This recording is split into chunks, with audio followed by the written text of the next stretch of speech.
Guess where I'm now? A forest pass?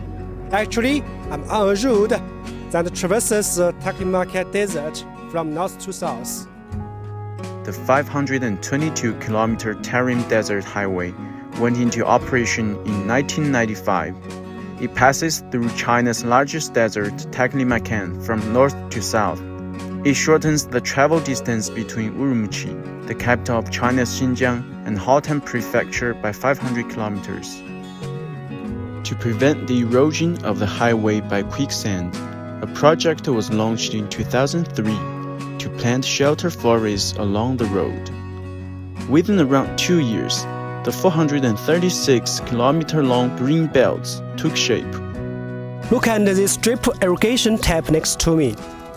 Whereas groundwater in the desert is fed drip by drip to the plants to help them grow in the yellow sand.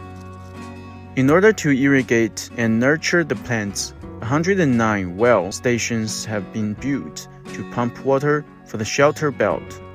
Zhou Yingfeng and his wife have been working here for 6 years.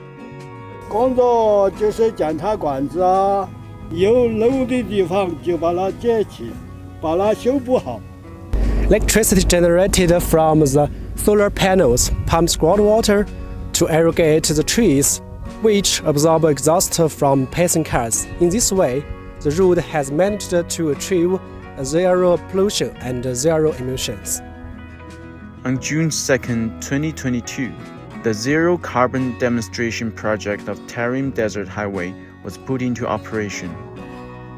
现在我们大家见到的这个光伏板呢，就是我们沙漠公路防护林经过改造之后进行给这抽水提供能源的，现在已经全部正式全线109口井全部投用。